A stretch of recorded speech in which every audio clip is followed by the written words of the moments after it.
Welcome back to my channel, that is Biology with Wasim sir. Okay, so हमने last time जो है वो menstrual cycle पढ़ा था. अब आज का जो हमारा टॉपिक है वो टॉपिक है fertilisation. So we are going to study fertilization. Yes, the topic is fertilization. Now, what is fertilization? So the fusion of haploid male gamete, that is sperm, and haploid female gamete, that is ova, and the formation of zygote is called fertilization.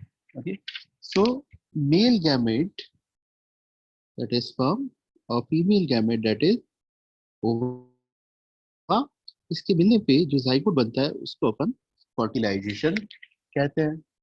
ठीक है, तो ये fertilisation सबसे पहले कहाँ होता है?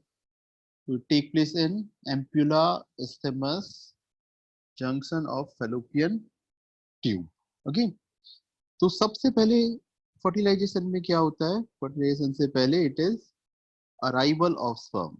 Arrival of sperm, yes, arrival of sperms. Okay, so क्या होता है? By the act of copulation, okay, that is a male discharge semen into the female vagina close to the cervix during copulation. This is also called insemination. आप लोगों ने जरूर पढ़ा होगा गाय भैंस में जो इंसेमिनेशन होता है आर्टिफिशियल स्पर्म से. Okay, that is insemination, and this natural method is also insemination. Okay, so हमें पता है सिंगल इजेक्शन ऑफ स्पर्म में करीबन 300 मिलियन जितने sperm cells are there. Clear? Now इनका मूवमेंट कैसे होता है? तो हम लोगों को पता है कि जो सेमन में जो प्रोस्टाग्लैंडिन हार्मोन होते हैं, they use to stimulate the myometrium of uterus, और जिसकी वजह से, और टेल में जो स्पर्म के पास जो टेल है, मिडल पीस में जो माइटोकॉन्ड्रिया है, उसकी हेल्प से उसको एनर्जी मिलती है and it use to swim. Okay, so sperm cell जो होते हैं वो स्विम करना स्टार्ट करते हैं. Suppose this is uterus, this is fallopian tube. Okay, and suppose these are the sperm. तो cervix से होते हुए, वजाइना से होते हुए, cervix से होते हुए, यूटेरस से होते हुए, reach to the fallopian tube. और fallopian tube में यहाँ पर fallopian tube has secondary oocytes with lots of follicular cell. Okay, तो sperm यहाँ पे एम्पुला isthmus जंक्शन में इसे फर्टाइल करेंगे. जो सम का स्पीड होता है, that speed is 1.5 to 3 millimeter per minute. Okay, 1.5 to 3 millimeter per unit. Clear? So that is what is arrival of sperm. और हमने देखा arrival of sperm के साथ सेकेंडरी oocytes जो होते हैं वो भी fallopian tube में पहुंच जाते हैं. हम लोगों को अच्छे से पता है on 14 day arrival of secondary oocytes, arrival of secondary oocyte. Okay, जिसे ओवा कहना गलत है बट हम लोग वो टर्म भी यूज करते हैं. arrival of secondary oocytes at 14th day of menstrual cycle. 14th day of menstrual cycle, the secondary oocytes release from ovary to the fallopian tube. Okay, और वहां पे 3 दिन तक secondary oocytes रहेंगे. अगर इन बिटवीन स्पर्म सेल है तो chances of fertilization are maximum. पहले दिन जिस दिन ओवा रिलीज हुए हैं और जिस दिन स्पर्म रिलीज हुए हैं, अगर उस दिन सेमन है, स्पर्म है, तो फर्टिलाइजेशन के चांसेस मैक्सिमम होते हैं. Okay, now arrival during this journey of sperm into the female reproductive tract, एक और चीज होती है जिसको अपन कहते हैं, we call it capacitation. Sperm के साथ एक और चीज होती है, that is capacitation. Now what is capacitation? तो स्पर्म्स जो है उसके ऊपर, अपने को पता है उसके हेड पे एक्रोसोम है. The sperm head has acrosome. This is acrosome. Okay, तो इस एक्रोसोम में पंक्चर होना, इस एक्रोसोम का रिमूव होना, जिसे हम लोग कहते हैं capacitation. Okay, the exposure of acrosome and sperm become active. They are active to penetrate the egg is called acrosomal reaction. और इसके रिमूव होने की प्रोसेस को कहा जाता है कैपेसिटेशन. क्लियर है? तो जैसे हमने प्रीवियस बोर्ड में देखा कि यहाँ पे एम्पुला इस्थिमस जंक्शन पे स्पर्म पहुंच जाते हैं. ओके, जब स्पर्म रिलीज होते हैं तब उनके नंबर होता है 3 मिलियन के आसपास. ओके, बट फेलोपियन ट्यूब में पहुंच, जहाँ पे सेकेंडरी oocytes और फॉलिकुलर सेल है, वहां पहुंचने तक इनके नंबर रह जाते हैं. वहां पे सक्सेसफुली सिर्फ 100 to 200 स्पर्म ही पहुंच पाता है. बाकी सब स्पर्म जो है वो एसिडिक एनवायरनमेंट ऑफ वजाइना की वजह से डिस्ट्रॉय हो जाते हैं. That is the fail to cross the mucus of female reproductive tract, or sometime they undergo phagocytosis by the phagocytic cell of uterus, and some uh, sperm cells, they are physiologically damaged also. Okay, so some lucky 100 to 200 sperm, they reach up to the follicular cell of secondary oocytes. Okay, तो हमने arrival of sperm समझा, arrival of secondary oocytes समझा, capacitation समझा. चलो, अब इसके बाद जो प्रोसेस होती है उसको we call it acrosomal reaction. Okay, तो देखते हैं जहाँ पे सेकेंडरी oocytes और फॉलिकुलर सेल कैसे दिखते हैं, और फेलोपियन ट्यूब में वो वहाँ पे फर्टिलाइजेशन कैसे होता है. तो our next topic is acrosomal reaction. तो सपोज ये रहा हम जो बनाने जा रहे हैं, that is our secondary oocytes.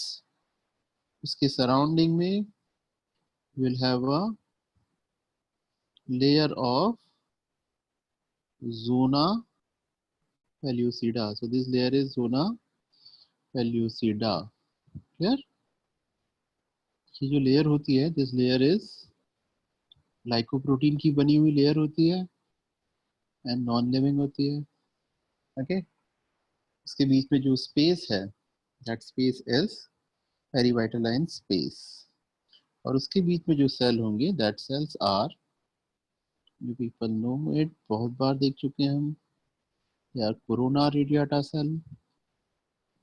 Corona radiata cell एक दूसरे से सीमेंटिंग मटेरियल से जुड़े हैं. क्लियर? और यहाँ पे हमारे पास स्पर्म्स पहुंच चुके हैं यहाँ पर. करीबन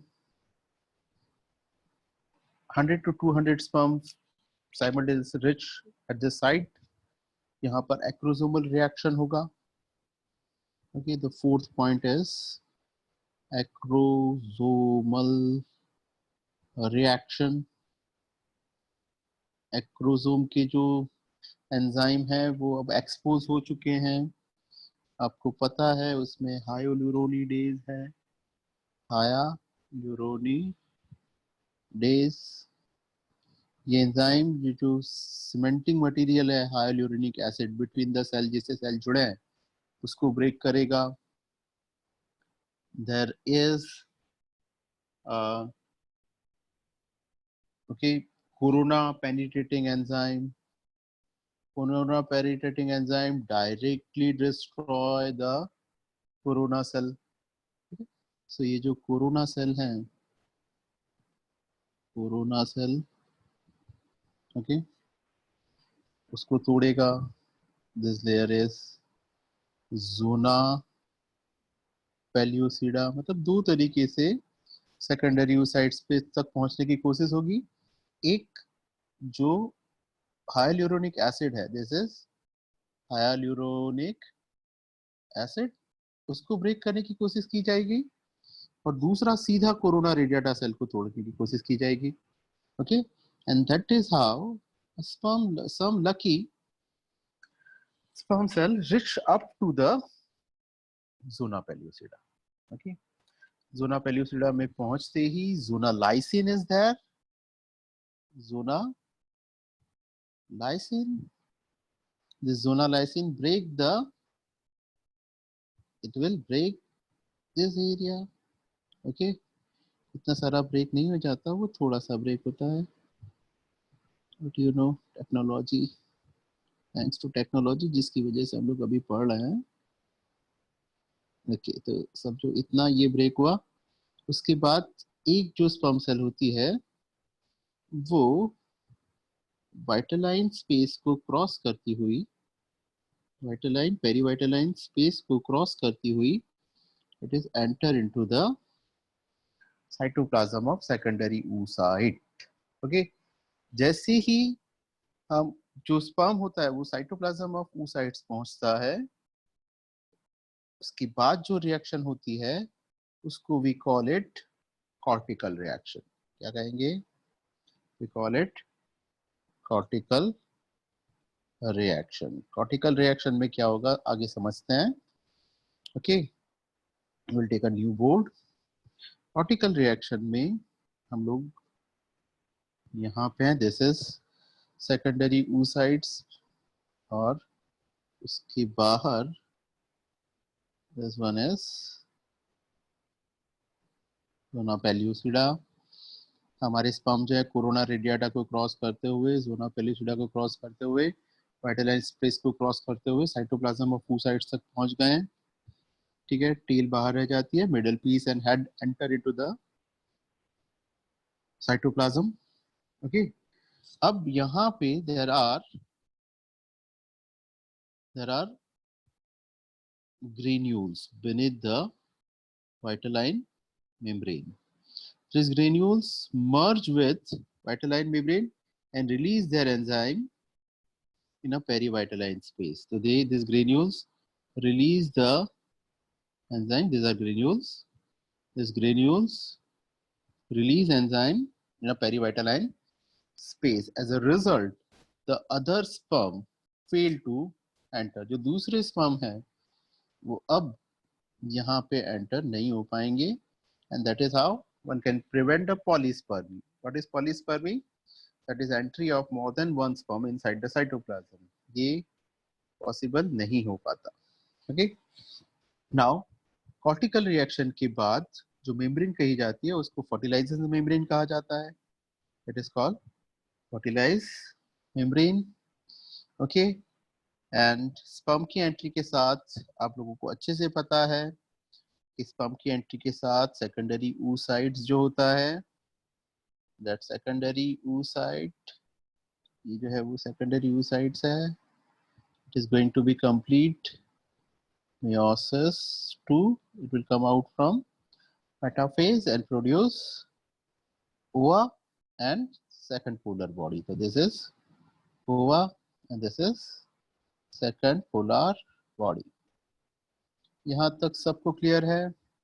तो अब यहाँ पे देखिए फिर से स्पर्म की एंट्री के साथ, स्पर्म की एंट्री के साथ यहाँ पे बन गया ओवा. ठीक है, जिसे हम लोग फीमेल प्रोन्यूक्लियस कहेंगे. और जो मेल का न्यूक्लियस है उसे मेल प्रोन्यूक्लियस कहेंगे। दोनों के न्यूक्लियर मेम्ब्रेन डिसॉल्व हो जाएंगे और इनके न्यूक्लियर मेम्ब्रेन डिसॉल्व होते ही मदर फादर के जो क्रोमोसोम हैं एक दूसरे के साथ आ जाएंगे, होमोलोगस क्रोमोसोम। अगर स्पर्म एक्स क्रोमोसोम लेके आया है तो it is baby child, Lakshmi आएगी। और अगर स्पर्म वाई क्रोमोसोम को लेके आया है तो it will be a boy child. इतना क्लियर है यहाँ तक?